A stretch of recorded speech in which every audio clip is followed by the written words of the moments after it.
One day matches test and T20 கிரிக்கெட்லாம் cap number and jersey number வந்து எதுக்காக எப்படி யூஸ் பண்ணுறாங்கன்னு பார்க்கலாம்.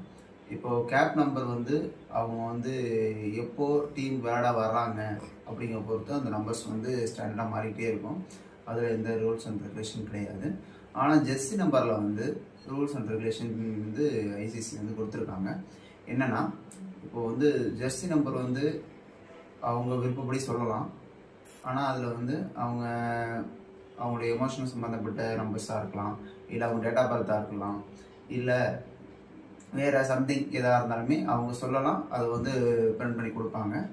சப்போஸ் ஆனால் அந்த ஜெர்சி நம்பர் வந்து 1 to 99 தான் இருக்கணும். ஆனால் என்ன ரூல்ஸ்னால் ஒரே டீமில் சேம் நம்பர் இருக்கக்கூடாது, வெவ்வேறு டீமில் சேம் நம்பர் இருக்கலாம். அதாவது இப்போ ஒரே டீமுக்குள்ளே 45 இருந்ததுன்னா அது ஒரே டீமுக்குள்ளே 45 இருக்கக்கூடாது. இப்போ இந்தியாவில் 45 இருக்குது, இல்லை சவுத் ஆஃப்ரிக்காவில் 45 இருக்குது, வேறு டீமில் 45 இருக்குன்னா அது ஓகே. அதே மாதிரி டெஸ்ட் கிரிக்கெட்டில் வந்து 3 நம்பர்ஸ் யூஸ் பண்ணிக்கலாம். டிஜிட்ஸில் 3 நம்பர்ஸ் யூஸ் பண்ணிக்கலாம்னா அது வந்து அது சொல்லி அப்ரூவல் வாங்கியிருக்கணும் ஐசிசி கிட்ட.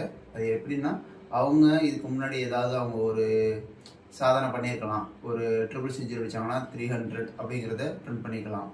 இல்லை இண்டிவிஜுவலாக ஏதாவது சாதனை பண்ணியிருந்தாங்கன்னா அப்படின்னா மட்டும் அதை அலோட் பண்ணுவாங்க.